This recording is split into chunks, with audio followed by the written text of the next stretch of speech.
The following is a Bergen-Fischer media production.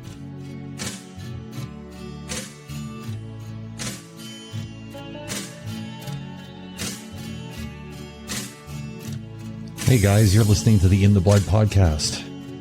I am your host, AC Bergen-Fischer, and thank you so much for listening, whether you are a new or returning listener. I'd like to invite you to find a quiet place where you can consider what's being shared with an open mind and a receptive heart. Before we begin, though, the following disclaimer. I am not a therapist, and nothing presented here should be considered as therapy. If you feel that therapy would be beneficial, please seek out a licensed therapist who you trust. I wanted to thank everybody for joining us here today. I've got somebody with me who most, if not all of you, probably recognize from most of the earlier episodes. I'll get him to say hello, and we'll see if you can guess who it is. Well, hello there, everyone. Hope you're all doing well. Okay, so if you guessed that it was Jason, then you guessed correctly. Jason, welcome back to the show. Thank you very much. And if you didn't guess Jason, you guessed wrong.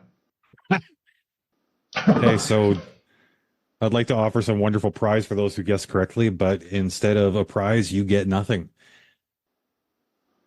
Anyways, it's like my childhood. Excellent. we got all the bad jokes out of the way. We were chatting a little bit earlier about how finding a dream relationship or finding our way into a dream relationship is kind of similar to finding a dream job. And it's like not like we want to suggest that one person is working for the other, but we were kicking around the idea that maybe the process of finding yourself into that functional, like person-to-person relationship really follows a lot, if not all the same steps. And while we were chatting, we realized that we should probably be recording instead of just chatting. So here we are, recording. Oh, I do not. So I was thinking about, when you're looking to connect with an employer, you're looking to connect with an employee. I mean, usually the first point of contact is somebody has put out an ad saying, hey, I'm looking for XYZ. If you're looking to connect with that employer, you have two choices. You can say, okay, this description of what they're looking for actually fits who I am. It fits what I'm looking for. Or it doesn't. If it doesn't, again, you're faced with that choice. Do I tell the truth or do I lie? And unfortunately, a lot of people, they don't start off on that honest foot. So before I go too deep in, what are your thoughts on just this first step? Well, my personal opinion, the first step, it's like any other relationship. If you started on a sour note, no matter what the sour note is, tonality, overthinking it in your head, starting it off with a lie, all you are doing is setting it up for failure. You can't start anything on the premise of a lie. If you're anxious, that's one thing, workarounds, so on and so forth. Me personally, I take stock in what I do in my everyday, places I go to, and from that, I evaluate what I would like to do. And this time I got lucky, but I happened to get into a job that I absolutely love because I had been a client there for years. And I figured I wanted to get back into the retail industry, and he had an opening, and we talked, and we already had a predetermined relationship. And to be totally honest, I've been there a year and a half now. And though it's part-time, I haven't had a bad day.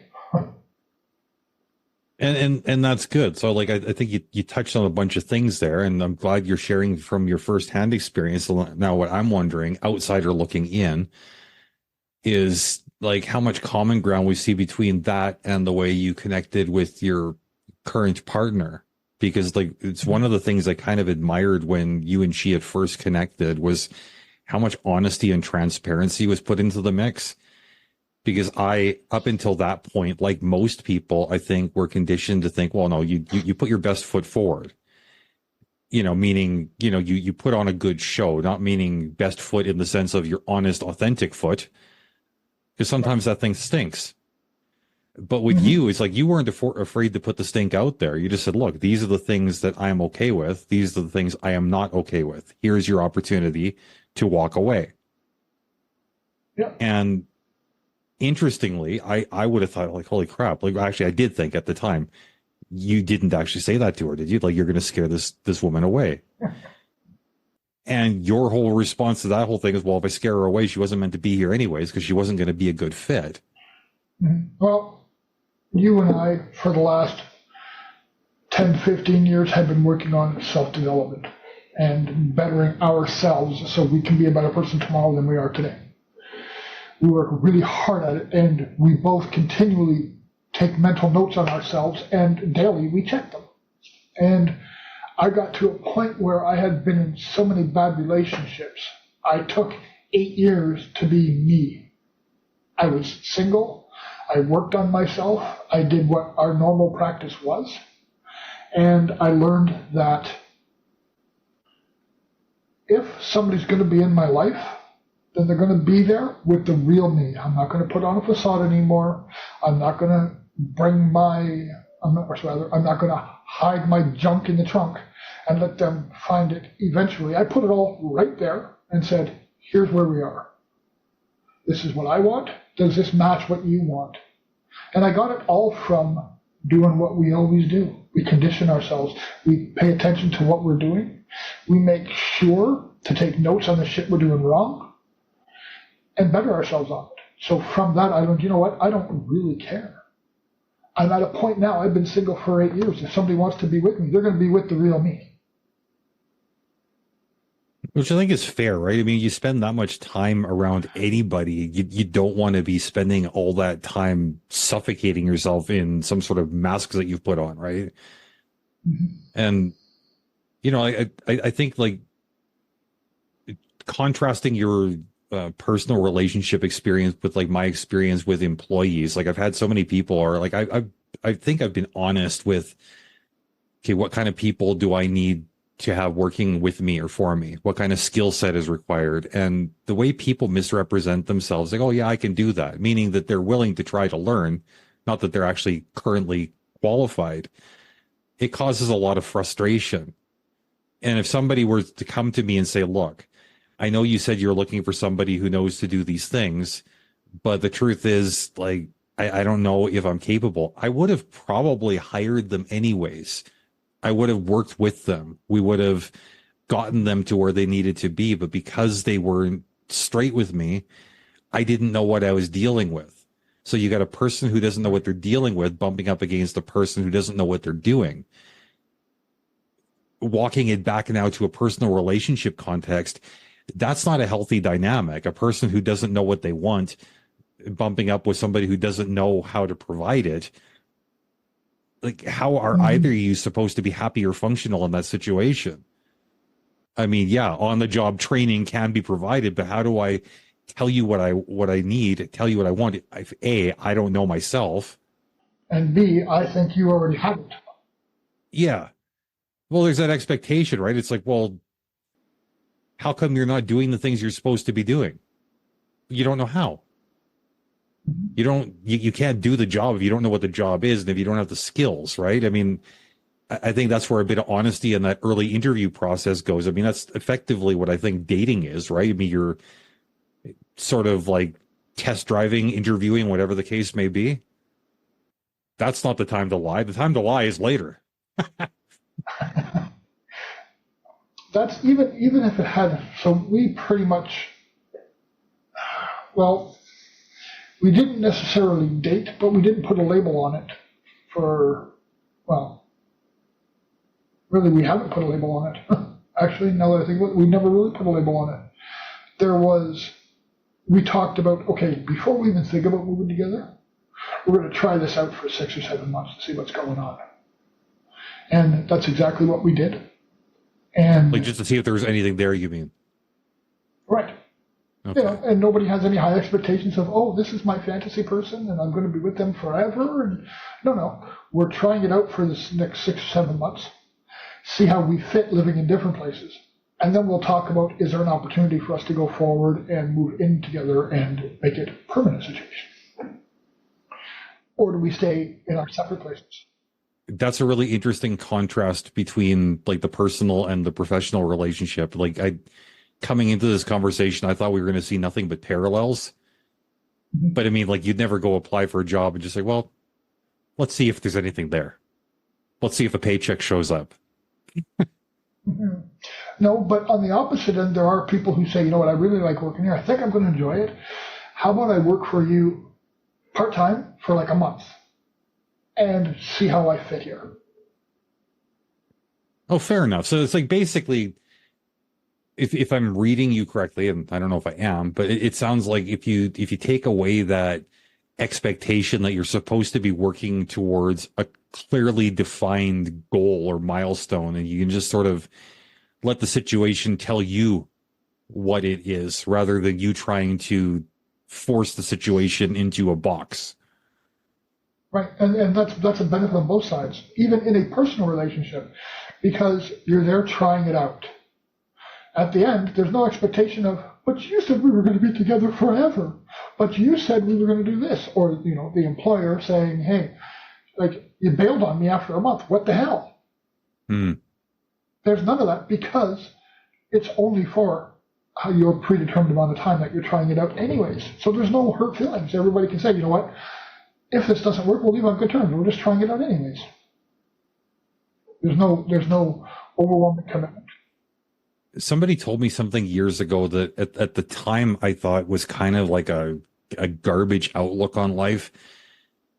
But over the last 20 plus years, I've really adjusted my opinion on what she had told me. And I think it kind of like ties in a little bit to like what you're describing. And what that person had told me was that expectations lead to disappointments. Mm-hmm. Any thoughts on that? Absolutely. If you expect something from somebody and they haven't committed to it, or even if they have committed to it, like right in the beginning, don't put anything into it because all you're going to end up with is disappointment. Either it's not going to look like what it was, or you're going to feel this isn't for me, and the other person's going to want to go forward, or vice versa, which leads to nothing but disappointment. 1 out of every 7 chances it's going to work. What kind of ratio is that for a relationship? Why don't you just put it all on the cards right in the freaking beginning, right as soon as you guys start talking about anything romantic or any kind of life goals together, even whether you're working together, whether you're opening up a business together, whether you are getting into a personal relationship, whatever commitment you are making for a long-term goal, put a time limit on it in the beginning. Let's try this for that amount of time. Because then there's no expectations. Once you've been together for a month and you think, hey, yeah, you know what, this really works. Let's go forward. If we did it for a month, we can do it for a year. Well, I mean, it sounds like, you're not really committing to the relationship so much as you are committing to the exploration, committing to the honesty. You're committing to see if there's place for a relationship. Yeah, I think it's the hard thing, like with a lot of people. I mean, it's not just being honest with each other, but being honest with yourself too. Because I mean, when most people find themselves early on, especially in a romantic relationship, which I know, like getting into romance, I mean, this is really outside of the box of what we normally deal with, and we're normally more for the platonic. But I mean, when you find yourself early on in a romance, it's really, really easy to think, okay, well, I'm feeling these big feelings, and you commit to things out of that emotional place that maybe like these things aren't realistic. Like, oh, I'm going to love you forever, because you can't imagine not loving that person forever, because it's all about the butterflies and, the lovey-dovey morning sickness kind of feelings. I can't eat, I can't breathe, I can't like think about anything other than you. But I mean, 6 months, a year You're in, my world. Yeah, maybe that applies not so much full time as it does in just specific moments. Mm-hmm. But when you have said these things out loud to the other person, and now like, 1, 3, 5 years in, whatever, they're wondering what the hell happened. You said that you were going to like love me forever. You said this, you said that, and you've changed. It's like, well, not really. I mean, what changed is that real life kicked in. I was being honest about where I was in that moment. And if I had said, like, look, right now, I can't imagine feeling any different way, that's a lot more honest than saying I will never feel any different kind of way. That's where that honesty with self ties into the honesty with the other person, right? Yeah, absolutely. And that way, when somebody tries to throw it in your face later, you've got something to stand on. You say, well, look, no, let's back the bus up a little bit here. I didn't make a commitment. I just expressed where I was at a specific point. Mm-hmm. And with that being said, like, it hasn't all been bubblegum and rainbows. Absolutely not. But because that initial action was taken, the honesty right up front, here we are. Though there were problems and arguments later on in the relationship, we both had that open window that we knew there's nothing wrong with being honest in the first place. My partner had to learn that because it wasn't a place that she had come from in before.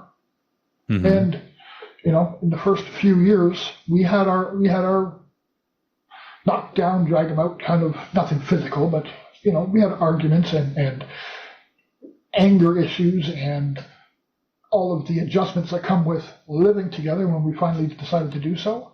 But in the end, it allowed us to sit down and say, hey, wait a second. Here's where we started. This is what we said we wanted. This is what we agreed to. Let's take a step back. And we developed a rhythm. Took a few years, but we developed a rhythm where one person, we still get annoyed with each other, but we don't blast each other for it anymore. We wait. We let the situation calm down, and one person comes to the other and says, hey, just so you know, this happened and that really pissed me off. So this is where we were. This is what I meant when I said that, and you reacted negatively to. Whoever it was that acted negatively, because we've both done it. This is what I was trying to bring up, not a negative put you down scenario. You took it personally, which is understandable. You know, in the moment, you know, you get kind of, mm-hmm. Let's put it here. This is where it was meant to be. So let's just backtrack that. We're calmed down now. Let's work with it from there. And then we can actually have a conversation about it 15 minutes later and fix the situation. Nothing sits unresolved. You obviously have arguments, right? But it sounds like you also have like check-ins, like periodic reviews, and maybe you try to like steer an argument towards a conversation rather than screaming the truth at each other. You can speak it to each other. Is that what I'm understanding? Well, there hasn't been a screaming argument in a couple of years. Well, that's outstanding. There have been, okay, you know what, like, okay, this is really pissing me off, so let's just shut up for a bit. Period. And either of us gives the other the latitude to do that. You know, something that used to piss me off is when we got into a confrontation, she would walk away because she didn't like confrontation. Nothing wrong with her approach at all for her, but there was a problem for me. Mm-hmm. And I would bring it up when we would talk, you know, and I wasn't always nice about it, which wasn't fair at all. I got pretty ignorant about it because I was hurt. But once I put my common sense to work and I realized, okay, don't say anything because you're just hurt. Relax. She needs time. Give it to her. And it stopped being an issue because one, she did cut down the amount she did that. But two, the bit that she does do it, I give her the latitude to do it now. Because I can't expect her to fall into my curriculum 100% of the time, and she can't expect me to fall into hers 100% of the time. We have to have those latitudes. And through conversation, it turns into this brilliant orchestra of little bit of symphony, little bit of noise, little bit of argument, calming down, and then coming through in a beautiful ending. It's a peaceful life. Well, I kind of like that, though, because, I mean, most people, I think, they do try to meet each other part way. Like, the effort, I've seen over and over and over again. The effort is there. But the problem is, it's like, if two people are trying to meet each other part way, but they haven't communicated to each other what the needs are, one will take themselves out of their comfort zone, but they haven't put themselves inside of the comfort zone of the person they're dealing with, right? So the person they're dealing Right. with is looking at them and thinking, well, you haven't done anything that I can see. You haven't done anything that matters to me. And their partner's thinking, you know what? I just prostituted my values for you. I put myself into something uncomfortable and you don't appreciate it. And then the fight is on. Like, if you dealt with Right. any of that, or if has everything been a little bit too honest for that outcome? In the early days, there was lots of that. But in the end, it was, we both had shit that we brought to the table.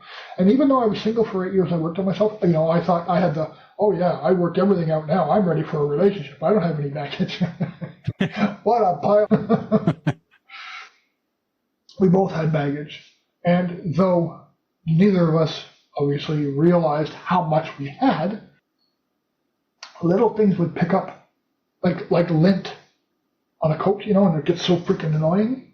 Mm-hmm. Little things would come together, and you'd end up with this massive lint ball, and nobody at one point. So when we were at our pinnacle, nobody would want to say anything because neither of us would want to start an argument, and that took about a month to pop.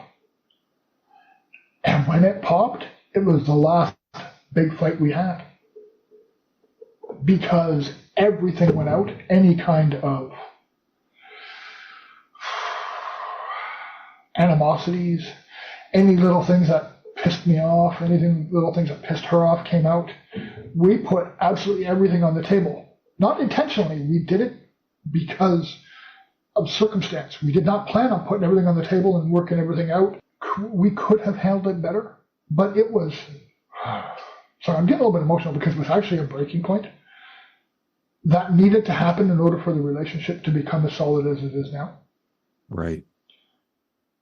And though we could have sat down and put all this stuff down, nothing's truer than anger. Nothing releases negative feelings truer than anger. And in the moment, we were both very angry, and we put everything out there.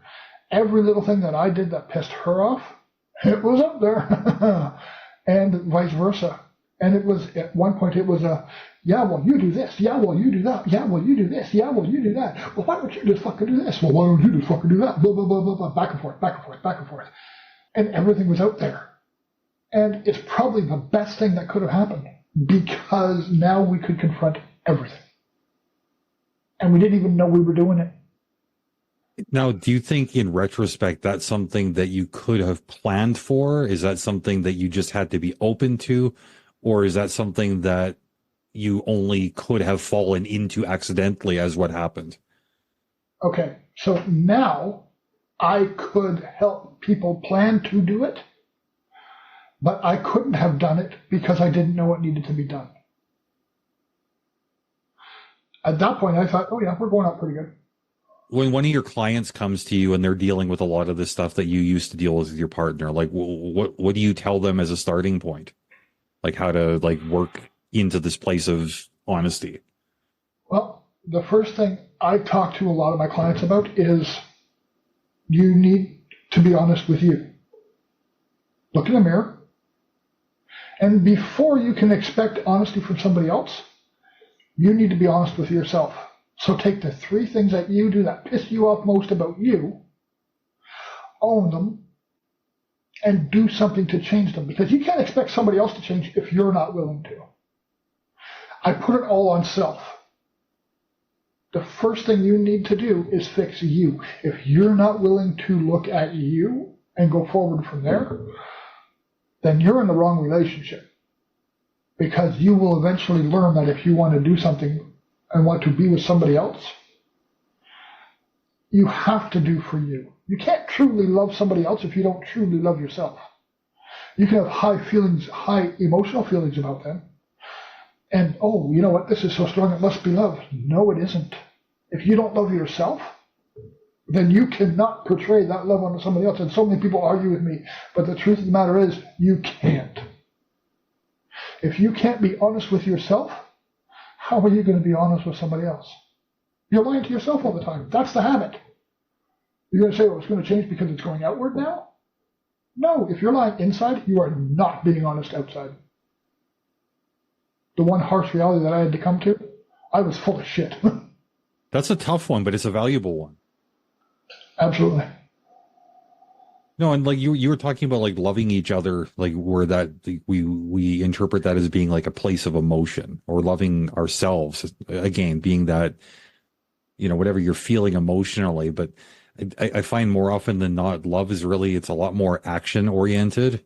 Like they did a whole episode on it a while ago called "What is Love?" So I mean, I don't want to like get too far into the nitty gritty of my thoughts and feelings about love, but I mean, definitely I would encourage everybody to check that out, because I think Jason, though he might use different words to describe the situation, I think we're going to land more or less in the same place. Mm-hmm. And yeah, I mean, even like that approach you're taking, you're telling people like you need to take a look at yourself first. I mean, that's a lot the same approach that I would take too. I mean, I use a more generic phrasing saying, well, you got to do the work. What the work is basically is like you start looking at yourself. You start dealing with your own stuff. You start identifying your own triggers. And it's interesting. Like the more you look at yourself, the more you work on the things that are bothering you, the more you realize that it's not that other people are making you feel some kind of way. It's that you are undisciplined and you are allowing yourself to react in inappropriate ways sometimes. And when you start to learn that, look, I'm feeling triggered because of something that happened before this person came into my life, you can stop putting all that pressure on the other person to change. And you might even realize that these things that are making you mental, they're not that bothersome once you deal with you. Right. This is a personal definition. This is how it is for me. I believe that empathy is the key. Okay, I'm going to qualify. I don't believe in the woo hoo hoo. Look at me, woo woo. I'm empathic. I'm psychic. No, that's not what I'm going with this. I believe somebody who is empathic picks up on nuances, micro nuances, and it feeds emotions. And I believe empathy is the emotion people feel when they are in love. Love is the work. Love is the action. Love is I'm willing to change who I am because I want to be a better person so we can work. Love is the work. Empathy is the emotion. And when I say that, I know there are different emotions, angry, sad, so on and so forth. But when I say empathy, I mean the encompassment of all emotion. Anger, happiness, joy, all of the emotions in my head fall into that one empathy bubble, because it doesn't matter what the emotion is. If you are tuned to be empathic, if you are tuned to see the nuances of somebody else's being and pick up what they're feeling, it doesn't matter what the emotion is. That's empathy. In my head, love is the action of understanding the joyous and warm feelings that people call love.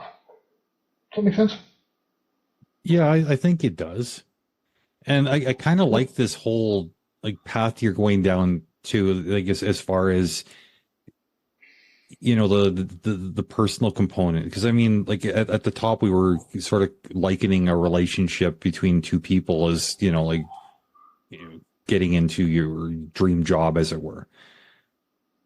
Your dream job doesn't start off as your dream job on day one. There's on-the-job training. There's personal development. There's investment of time and personal resources. You're reading up on things on your day off.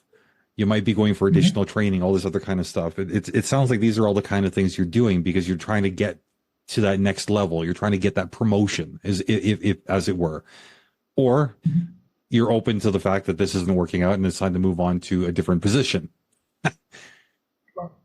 Right. But I mean, if you're working up the corporate ladder, working up the emotional ladder, it's a lot of the same steps. I mean, you can't expect the entire environment to change to suit you. You have to change to suit the environment. I mean, the you component is the one component, the one variable that you have any amount of reasonable control over. And it's the one element you've got the most amount of influence over.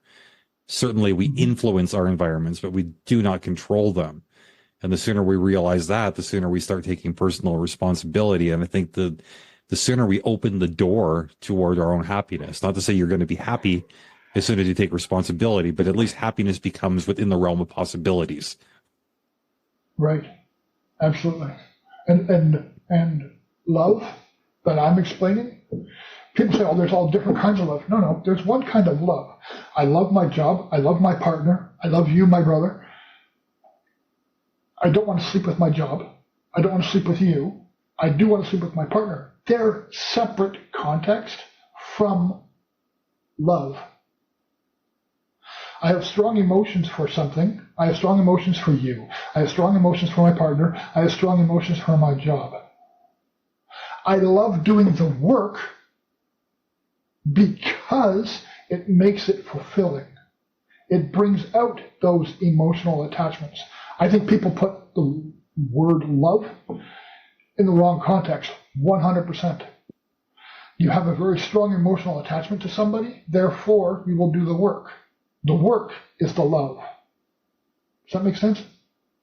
Yeah, and I actually like that you separated those things, because I've said over and over and over again how uninteresting I find it to talk about romantic relationships, because the work really is in the platonic end of things. I mean, even a husband and a wife. Mm-hmm. The substance of the relationship isn't the fact that they want to share a bed. The Right. substance of the relationship is like, it's the everything else. It's the friendship aspect. It's the commitment. It's the willingness to work on themselves and to be patient with each other while the other works on themselves.